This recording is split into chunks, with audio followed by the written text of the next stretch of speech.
सभी विद्यार्थियों को मेरा नमस्कार। मैं हूं गुंजन एरन और अपनी आज की इस वीडियो में हम बात कर रहे हैं क्लास 12 मैथमेटिक्स से चैप्टर नंबर 5 सातत्य तथा अवकलनीयता कंटिन्यूटी एंड डिफरेंशिएबिलिटी की, जिसमें हमारा आज का टॉपिक है चरघातांकी तथा लघुगणकीय फलक यानी कि एक्सपोनेंशियल या फिर लॉगरिथमिक फंक्शन। साथ ही इस वीडियो में हम बात करेंगे प्रश्नावली 5.4 की, क्योंकि प्रश्नावली जो दे रखी है वो एक्सपोनेंशियल फंक्शन और लॉगरिथमिक फंक्शन के ही अवकलन पर आधारित दे रखी है। तो सबसे पहले पढ़ेंगे कि चरघातांकी फलन क्या होते हैं और लघुगणकीय फलन क्या होते हैं। सबसे पहले बात कर लें चरघातांकी फलन की, एक्सपोनेंशियल फंक्शन की।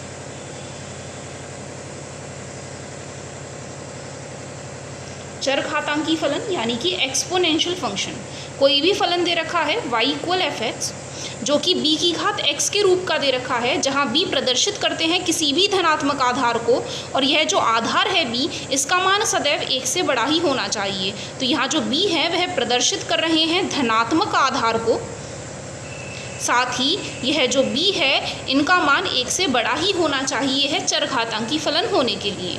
तो कोई भी फलन y = fx जो कि b की घात x के रूप का है, जहां b प्रदर्शित करते हैं किसी भी धनात्मक आधार को जिसका मान 1 से बड़ा है, तो दिया गया फलन चरघातांकी फलन कहा जाता है।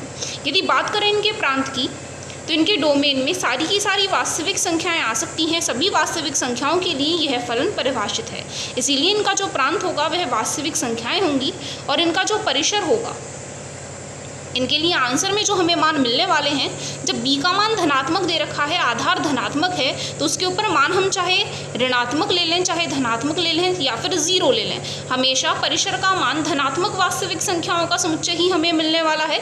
इसीलिए जो परिसर होगा वह होगा धनात्मक वास्तविक संख्याओं का समुच्चय। धनात्मक वास्तविक संख्याएं इनके परिसर में आ रही होंगी। यदि हम ग्राफ की बात करें, एक ग्राफ ड्रॉ करने के लिए यदि हम b का मान 10 लेकर के चलें तो फलन बन जाएगा y = 10 की घात x। यदि इनके लिए ग्राफ ड्रॉ करके बताएं तो यहाँ हमने x अक्ष और y अक्ष को निरूपित कर लिया है, ये x डैश और ये y डैश। जब भी हम y = 10 की घात x के लिए एक फंक्शन ड्रॉ करके बताएंगे, ग्राफ ड्रॉ करके बताएंगे, तो वह कुछ इस तरीके से हमें प्राप्त हो रहा होगा। ग्राफ जो होगा वह धीरे धीरे बढ़ रहा होगा और एक साथ ही अधिकतम मान को प्राप्त कर लेगा। यहाँ जो ये इंटरसेक्शन पॉइंट है, यदि हमें ये इंटरसेक्शन पॉइंट निकालना है तो x का मान 0 रख लें। यदि x का मान हम 0 रखेंगे तो 10 की घात 0 का मान हमें 1 मिलेगा, इसीलिए इस पॉइंट को हम लिखेंगे 0,1। जब x का मान 0 है तो y का मान 1 के बराबर है। ये हमने जो ग्राफ ड्रॉ किया है y = 10 की घात x के लिए ड्रॉ किया है। जैसे जैसे x का मान बढ़ रहा है वैसे वैसे ग्राफ की ऊंचाई भी बढ़ रही है, इसीलिए यह जो फलन होगा वह एक वर्धमान फलन का काम कर रहा होगा, क्योंकि x का मान बढ़ने से फलन का मान भी बढ़ रहा है। वर्धमान का मतलब होता है इंक्रीजिंग फंक्शन। साथ ही यहाँ कुछ स्पेशल केसेस हैं चरघातांकी फलन के लिए। चरघातांकी फलन में हमने जनरल रूप पढ़ा y = b की घात x के रूप का। यदि हम b का मान 10 के बराबर रख लेते हैं, जैसे कि अभी हमने ग्राफ ड्रॉ करने में लिया है, तो आधार 10 वाला यदि हम लेकर के चल रहे हैं, आधार का मान हमने 10 के बराबर रखा है, तो फलन हमें चेंज करके मिलेगा y = fx = 10⁻x। b की जगह पर हमें 10 रख करके बताना है। इस प्रकार के रूप को कहा जाता है साधारण चरघातांकी फलन। साधारण चरघातांकी फलन, ये दो टाइप्स हैं चरघातांकी फलन के। पहले टाइप में जब आधार का मान हम 10 लेकर के चल रहे हैं तो उसे हम कह रहे हैं साधारण चरघातांकी फलन। और यदि हम आधार का मान e के बराबर रख लेते हैं, एक्सपोनेंट रख लेते हैं, तो चरघातांकी फलन का मान y = fx = e⁻x के रूप में बदल जाएगा। इस प्रकार के चरघातांकी फलन को हम प्राकृतिक चरघातांकी फलन कहते हैं। नेचुरल एक्सपोनेंशियल फंक्शन, प्राकृतिक चरघातांकी फलन। तो यहाँ दो तरीके के चरघातांकी फलन आपको पढ़ने को मिले। पहला आधार 10 वाला जिसे हम साधारण चरघातांकी फलन कहते हैं, और एक आधार e वाला जिसे हम प्राकृतिक चरघातांकी फलन कहते हैं। आधार जब 10 है तो इसका मान आपको निश्चित पता है 10 के बराबर है। आधार e का मतलब है, e का मान जो होता है वह लगभग 2.718 के बराबर होता है, जो कि दिए गए स्थिति को पूरा कर रहा है कि b का मान 1 से बड़ा होना चाहिए। e का निश्चित मान 2.718 के बराबर होता है लगभग, जो कि 1 से बड़ा है, इसीलिए यह चरघातांकी फलन की कैटेगरी को भी कंप्लीट कर रहा है। इसके बाद हमें नेक्स्ट अपनी डेफिनेशन पढ़नी है, लघुगणकीय फलन क्या होते हैं। चरघातांकी फलन हमने पढ़ लिया, उसके टाइप्स हमने दोनों पढ़ लिए। इसके बाद लघुगणकीय फलन। लघुगणकीय फलन लॉगरिथमिक फंक्शन, कोई भी फलन दे रखा है f(x) इक्वल लॉग आधार b पर x के रूप में दे रखा है f(x) इक्वल लॉग x, जिसका आधार हम b लेकर के चल रहे हैं। और यह जो फलन परिभाषित किया गया है वह वास्तविक संख्याएं जो कि धनात्मक लेनी है, धनात्मक वास्तविक संख्याओं से संपूर्ण वास्तविक संख्याओं पर परिभाषित किया गया है। यानी कि इनके लिए डोमेन प्रांत का मान धनात्मक वास्तविक संख्याएं होंगी और इनके लिए परिसर का मान संपूर्ण वास्तविक संख्याएं रही होंगी। तो यदि हम y इक्वल f(x) के रूप में उसे लिख रहे होंगे तो y इक्वल f(x) इक्वल होगा log x के, जिनका आधार b के बराबर होगा। इस स्थिति को हम दूसरे रूप में भी लिख सकते हैं। यह स्थिति कब पूरी हो रही होगी? यदि b की घात y का मान x के बराबर रहा होगा। यदि b की घात y का मान x के बराबर है, यानी कि यदि 2 की घात 4 का मान पढ़ें तो 2 की घात 4 का मान बराबर होता है 16 के। 2 दूनी 4 दूनी 8 दूनी 16। तो इस रूप को यदि हम इस रूप में बदल करके लिखना चाहें तो हम इन्हें किस प्रकार लिख रहे होंगे? y का मतलब है यहाँ पर जो भी मान हमें दे रखा है वह लिखना होगा। तो y 4 बराबर log आधार b पर, अब यहाँ हमें b का मान देखना है तो b का मान हमने 2 के बराबर लिया है और x का मान यदि तुलना करके लिखेंगे तो 16 के बराबर लिया है। यदि आप इन्हें आगे भी हल करके बताएंगे तो ये दोनों पक्ष कैसे बराबर बराबर हो जाते हैं? log 2। क्या हम 16 को 2 की घात 4 के रूप में लिख सकते हैं? बिल्कुल लिख सकते हैं। जब भी log के रूप में फलन लिखे होते हैं तो इस घात वाले मान को आगे लिखा जा सकता है। हम इसे लिख लेंगे 4 log आधार 2 पर 2। जब भी आधार का मान समान होता है x के बराबर होता है तो इस पूरा मान 1 के द्वारा बदल दिया जाता है।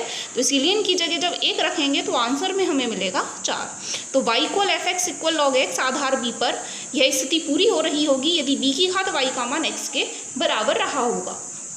यहाँ फिर से 2 स्थितियाँ बनती हैं। आधार के आधार पर आधार का मान यदि 10 है तो फलन साधारण लघुगणकीय फलन कहलाता है, और यदि आधार का मान e के बराबर है तो फलन प्राकृतिक लघुगणकीय फलन कहलाता है। इनके लिए प्रांत की बात हम पहले ही कर चुके हैं। प्रांत का मान धनात्मक वास्तविक संख्याएं होंगी और परिसर में संपूर्ण वास्तविक संख्याएं आ रही होंगी। जब भी हम इनके लिए ग्राफ ड्रॉ करने की बात करें, दोनों पॉइंट आपको याद रखेंगे।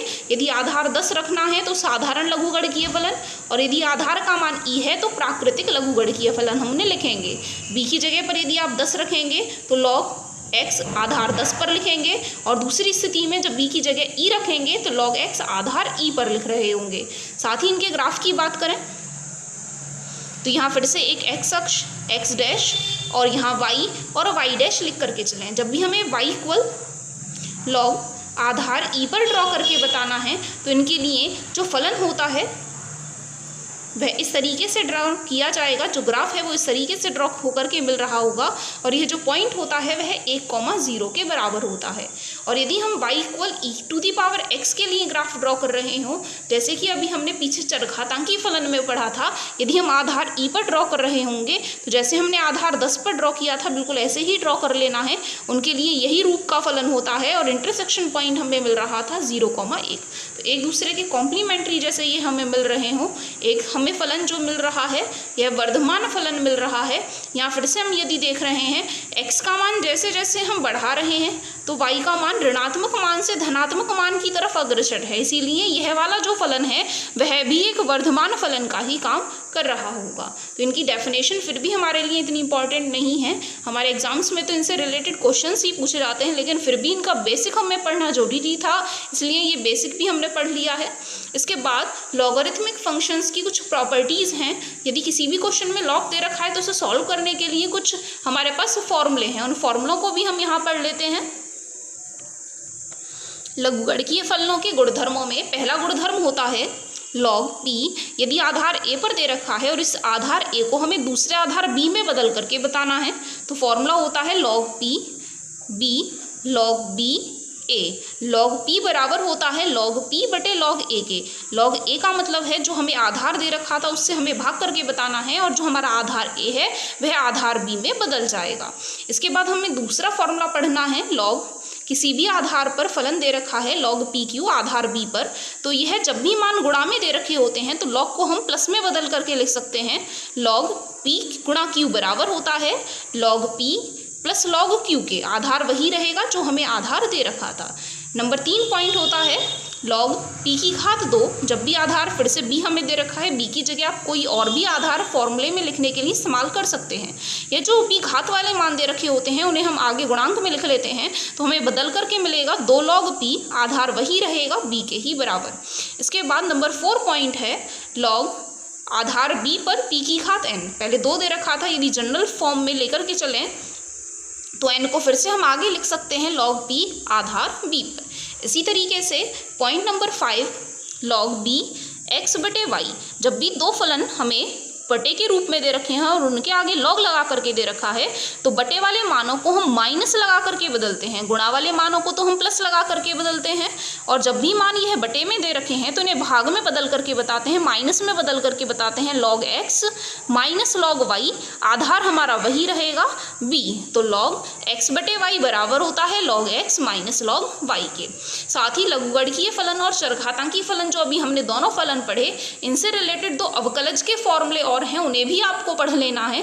यदि हमें चरघातांकी फलन दे रखा है, हमें e की घात x का अवकलज करके बताना है, x के सापेक्ष में e की घात x का अवकलज, तो e की घात x के ही वह बराबर होता है। इसी तरीके से दूसरा फॉर्मूला होता है log x का अवकलज x के सापेक्ष में, तो log x का अवकलज x के सापेक्ष में बराबर होता है 1 बटे x के। e की घात x का अवकलज e की घात x और log x का अवकलज 1 बटे x के बराबर होता है। इसके बाद स्टार्ट कर लेते हैं अपनी एक्सरसाइज को। प्रश्नावली 5.4 में दिया है निम्नलिखित का x के सापेक्ष अवकलज कीजिए, जिसमें फर्स्ट क्वेश्चन लिखा है y बराबर e की घात x बटे साइन x। तो हमें इस दिए गए फलन का अवकलज ज्ञात करके बताना है। यदि हम दोनों पक्षों का x के सापेक्ष अवकलज कर लेते हैं, तो इसका x के सापेक्ष अवकलज करेंगे तो यहाँ लिखेंगे dy बटे dx, और यहाँ x के सापेक्ष अवकलज करेंगे तो यहाँ लिखेंगे d बटे dx of e to the power x upon sine x। जब भी फलन हमें बटे के रूप में दे रखे होते हैं तो आपने एक नियम पढ़ा था, u बटे v का अवकलज बराबर होता है u dash v minus u v dash बटे वी स्क्वायर, यानी पहले का अवकलज दूसरा ऐसे का ऐसा माइनस पहला ऐसे का ऐसा दूसरे का अवकलज बटे दूसरे का वर्ग। इसी नियम को हमें यहाँ इस्तेमाल करना है। फॉर्मूले के हिसाब से पहले का अवकलज तो d बटे d x of e to the power x, दूसरा ऐसे का ऐसा, दूसरे की जगह साइन एक्स लिखा है तो गुणा में साइन एक्स ऐसे का ऐसा माइनस, इस बार पहला ऐसे का ऐसा दूसरे का अवकलज तो d बटे डी एक्स इस बार साइन एक्स का लिख करके बताएंगे, बटे में दूसरे वाले का वर्ग मतलब साइन एक्स का वर्ग करके बताना है। यदि हम इन्हें आगे हल कर लेते हैं तो अभी हमने फॉर्मूला पढ़ा e की घात x का अवकलज e की घात x के ही बराबर होता है, और x का अवकलज तो एक ही होना है तो कोई अंतर नहीं पड़ेगा, गुणा में साइन एक्स माइनस e की घात x ऐसे का ऐसा, साइन x का अवकलज बराबर होता है कॉस x के, और बटे में साइन x का वर्ग करेंगे तो साइन स्क्वायर x हमें मिल रहा होगा। क्या ऊपर वाली वैल्यूज़ में से कुछ कॉमन आ सकता है? आप देख रहे हैं ऊपर से e की घात x कॉमन ले सकते हैं, तो अंदर बचेगा sine x minus cos x और अपॉन में चल रहा है साइन स्क्वायर x, और आगे हम इन्हें सॉल्व नहीं कर सकते हैं तो अपना आंसर हम इन्हें यही लिख करके बताएंगे कि दिए गए फलन का अवकलज हमारा ये आंसर होने वाला है। इसी तरीके से बात करें यदि हम सेकंड क्वेश्चन की, तो सेकंड क्वेश्चन हमें दिया है y equal e to the power sine inverse x। ये फलन हमें दे रखा है, फिर से हमें x के सापेक्ष अवकलन करके बताना है, तो आप एक लाइन लिख करके बताएंगे दोनों पक्षों का x के सापेक्ष अवकलन कर लेने पर हमें मिलेगा dy बटे डी एक्स बराबर d बटे d x of e to the power sine inverse x। इनका अवकलज हमें कर लेना है। जब भी आप पढ़ रहे हैं e की घात x के रूप का फलन, तो e की घात x का अवकलज e की घात x के ही बराबर होता है, यानी कि e की घात साइन इनवर्स x ही लिखना है, और गुणा लगा करके ऊपर जितना भी मान लिखा है उसका अवकलज हमें और लिखना पड़ेगा, क्योंकि पहले तो यहाँ इनकी जगह पर x लिखा था तो x का अवकलज 1 होने के कारण हमें उन्हें आगे हल नहीं करना पड़ता था। अब हमने पहले e की घात x का अवकलज किया और फिर घात में जो x का मान था उसका अवकलज भी हमें आगे लिखना पड़ेगा। तो e की घात साइन इनवर्स x ऐसे का ऐसा, साइन इनवर्स x का अवकलज बराबर होता है 1 बटे रूट में 1 माइनस एक्स स्क्वायर। तो हमें फाइनल आंसर जो अपना मिलेगा e की घात साइन इनवर्स x बटे रूट में 1 माइनस एक्स स्क्वायर। इसी तरीके से इनसे रिलेटेड कुछ एक्स्ट्रा क्वेश्चंस दे रखे हैं आपको एग्जाम्पल के फॉर्म में या क्वेश्चंस के फॉर्म में, इनको भी आप सॉल्व कर सकते हैं बिल्कुल उसी तरीके से जैसे कि मैंने आपको अभी 2 क्वेश्चंस पढ़ाए हैं। ई की घात -x का जैसे अवकलज करना है तो ई की घात x वाले फॉर्मूले से ई की घात x ही रहेगा, और -x का अवकलज करेंगे तो -1 हमें गुणा में लिखना पड़ेगा। इस तरीके से आप इन चारों क्वेश्चंस को भी प्रैक्टिस कर सकते हैं। बात कर लेते हैं थर्ड क्वेश्चन की। क्वेश्चन नंबर 3 में दिया है y = e⁻x³।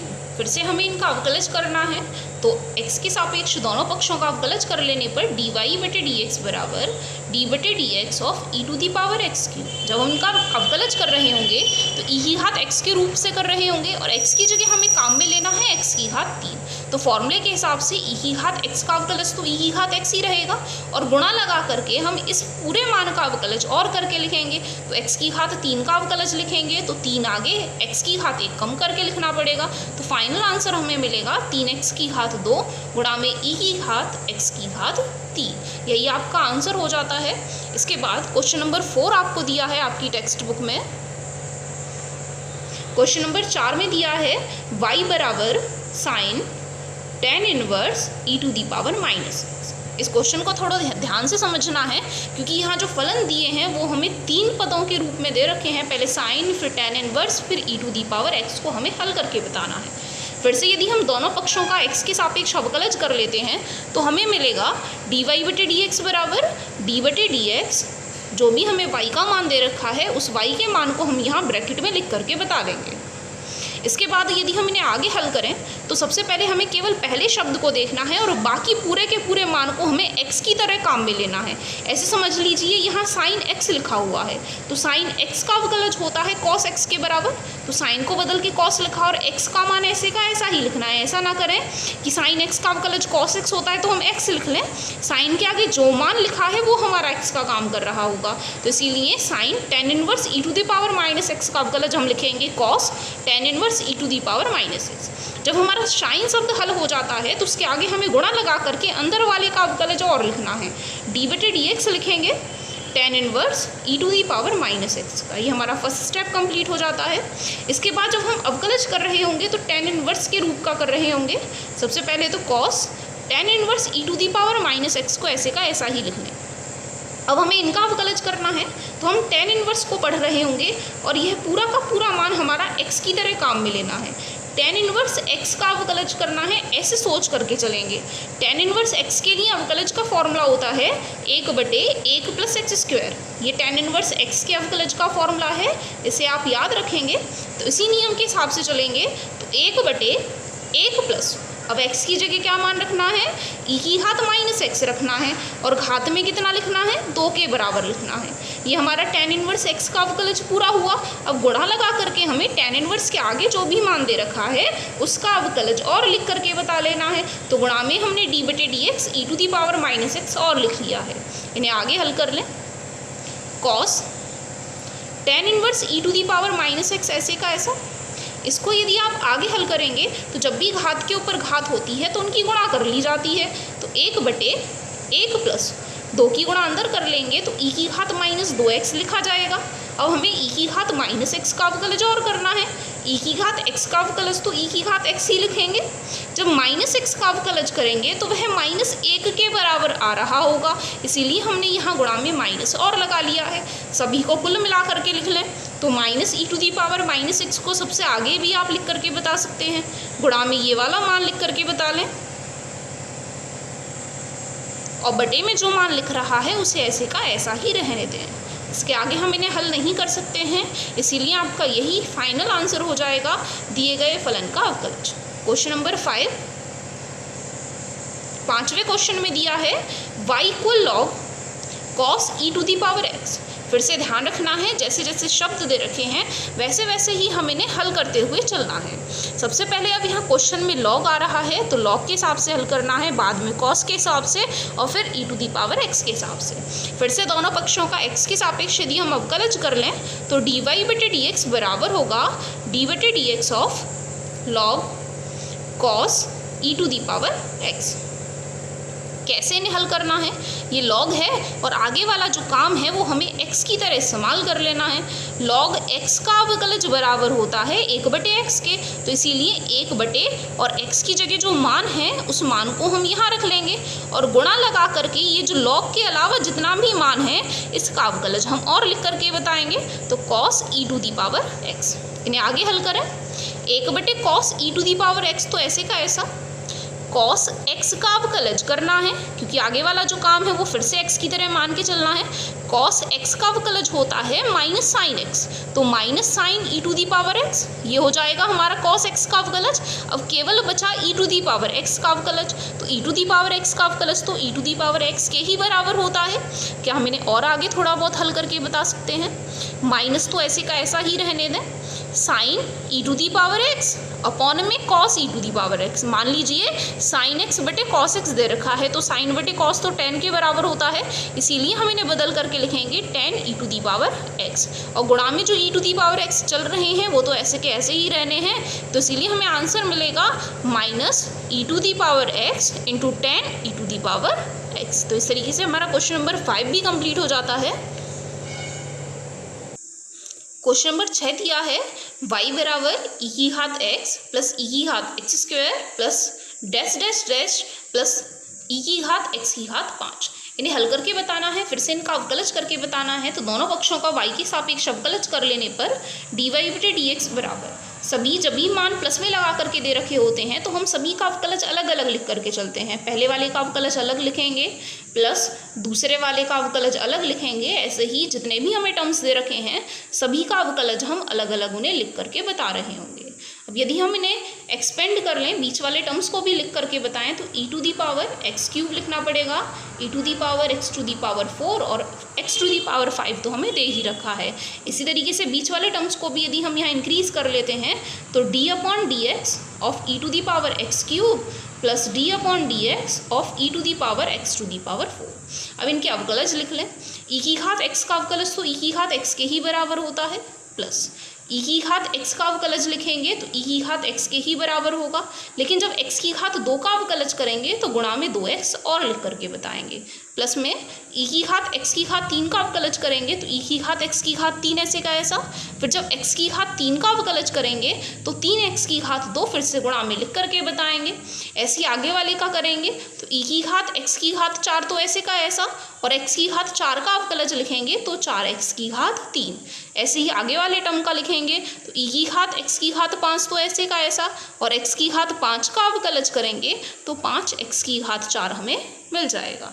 यही आपके क्वेश्चन का आंसर है, यही आपका आंसर कंप्लीट भी हो जाता है। इसके बाद क्वेश्चन नंबर 7 की बात कर लें। क्वेश्चन नंबर 7 में दिया है y बराबर e⁻√x का भी रूट दे रखा है, y बराबर वर्गमूल में e⁻वर्गमूल में x। साथ ही इन्होंने दिया है कि x का मान धनात्मक होगा, x का मान 0 से बड़ा होगा। क्या दिए गए फलन को किसी और रूप में बदल करके लिख करके बता सकते हैं? जब भी किसी मान के ऊपर वर्गमूल लिखे होते हैं तो वर्गमूल का मतलब होता है घात में 1/2। वही काम हम यहाँ करने वाले हैं। e⁻√x तो ऐसे का ऐसा, ये जो वर्गमूल है इस वर्गमूल को ऊपर हटा करके लिखें तो घात में 1/2 के बराबर लिखा जा सकता है। यदि हम दोनों पक्षों का x के सापेक्ष अवकलज कर लेते हैं तो dy/dx बराबर होगा, ऐसे यहाँ लिखेंगे d/dx of e⁻√x whole power 1/2।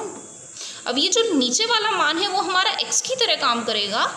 x⁻1/2 का अवकलज हमें कर लेना है x⁻n वाले फॉर्मूले से। फॉर्मूला होता है n आगे और घात 1 कम करके लिखते हैं। e⁻√x के ऊपर जब एक घात कम करके लिखेंगे, 1/2 में से 1 घटा करके लिखेंगे तो माइनस में 1/2 हमें मिल रहा होगा, और गुणा लगाएंगे और अंदर वाले का अवकलज और लिख करके बताएंगे, क्योंकि अभी तो हमने घात को हल किया है तो d/dx करके बताएंगे e⁻√x का। इन्हें आगे हल कर लें तो 1/2, जब भी घात ऋणात्मक है उसे धनात्मक बनाना है तो बटे के रूप में उन्हें लिख लें। हम इन्हें ले सकते हैं 1/e⁻√x और घात में 1/2। माइनस वाले घात को हम नीचे ले आए तो यह घात प्लस में बदल गई। अब e⁻√x का अवकलज करना है, e⁻x की तरह मान करके चलें तो e⁻x का अवकलज तो e⁻x ही होगा, गुणा में x का अवकलज और लिख करके बताना है, यानी कि √x का अवकलज हमें और लिख करके बताना है। इन्हें और थोड़ा आगे हल करें, 1/2 ऐसे का ऐसा, 1 बटे, अभी जैसे हमने यहाँ इस दिए गए मान को इस रूप से इस रूप में बदला था, इसी तरीके से 1 बटे रूट 2 वाले रूप को हम रूट में बदल करके बता सकते हैं। तो इसीलिए हम इन्हें लिख सकते हैं ई की घात रूट एक्स के ऊपर होल घात में भी एक रूट, गुणा में ई की घात रूट एक्स तो है ही है, रूट एक्स का अवकलज होता है 1 बटे 2 रूट एक्स, बाकी एक्स का अवकलज तो 1 होता है, तो और ज़्यादा आगे हम इन्हें हल नहीं कर सकते हैं। बाकी गुणा भाग करके इनका फाइनल आंसर यदि हम लिखें तो e to the power root x upon में 2 दूनी 4, ये वाला मान भी रूट में है, ये वाला मान भी रूट में है। जब 2 मान रूट में दे रखे होते हैं तो उन्हें एक जगह रूट में इकट्ठा करके लिखा जा सकता है। तो एक्स पहला मान लिख लें और दूसरी बार में ई की घात रूट एक्स लिख लें, यही आपका फाइनल आंसर हो जाएगा दिए गए क्वेश्चन का। क्वेश्चन नंबर 8 में दिया है y बराबर log x, फिर से इनका अवकलज हमें करके बताना है।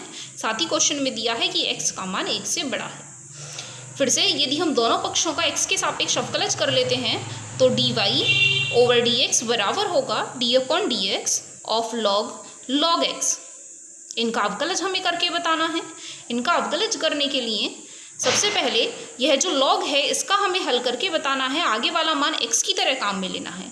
log x का अवकलज बराबर होता है 1 बटे x के, तो 1 बटे log x हम लिख करके बताएंगे। log ये पूरा का पूरा x का काम करेगा, फॉर्मूला होता है log x के अवकलज का 1 बटे x का मान, तो x की मान की जगह हमने log x लिखा, गुणा लगा करके अंदर वाले का अवकलज और लिखना है, तो d बटे dx ऑफ log x। इन्हें आगे हल करेंगे तो 1 बटे log x तो ऐसे का ऐसा, log x का अवकलज फिर से बराबर होता है 1 बटे x के।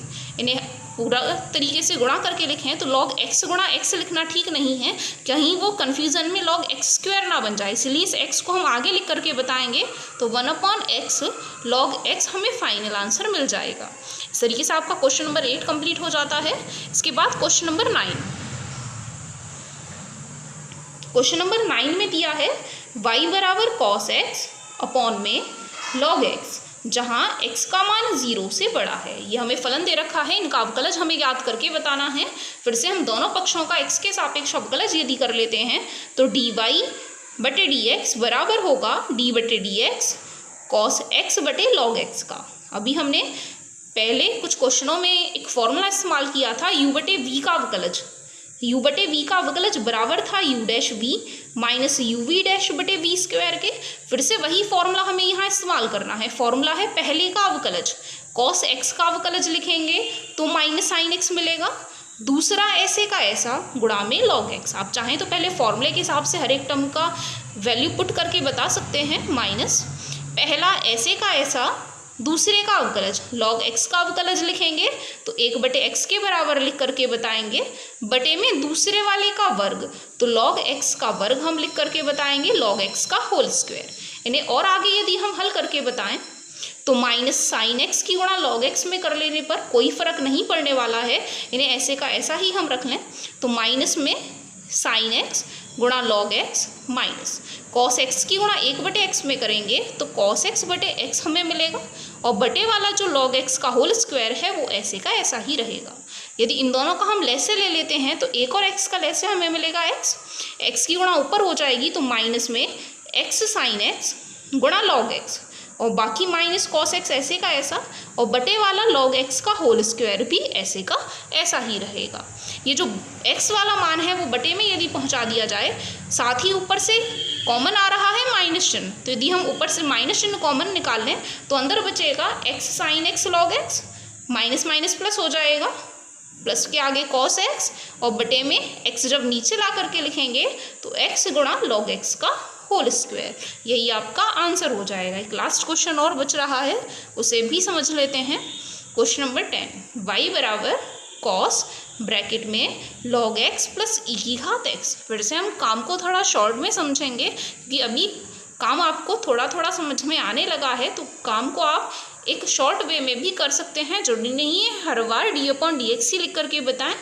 तो फिर से यदि हम दोनों पक्षों का x के सापेक्ष अवकलज कर लेते हैं तो dy ओवर dx बराबर होगा d ओवर dx ऑफ पूरा दिया गया मान cos log x plus e to the power x। फॉर्मूले के हिसाब से कॉस एक्स का अवकलज बराबर होता है माइनस साइन एक्स के, तो माइनस साइन और एक्स की जगह ब्रैकेट में जितना भी लिखा है वो ऐसे का ऐसा ही लिख लेना है। तो log x plus e to the power x, ये कॉस एक्स का अवकलज पूरा हो जाता है। गुणा लगा करके हमें अंदर वाले का अवकलज और करना होता है। यदि हम log x का अवकलज करेंगे तो 1/x प्लस, और e की घात x का अवकलज करेंगे तो e की घात x ही आने वाला है। तो यही आपका आंसर होगा क्वेश्चन नंबर 10 के लिए। इस तरीके से आपकी एक्सरसाइज भी कंप्लीट हो जाती है। तो अपनी आज की इस वीडियो में इतना ही। धन्यवाद।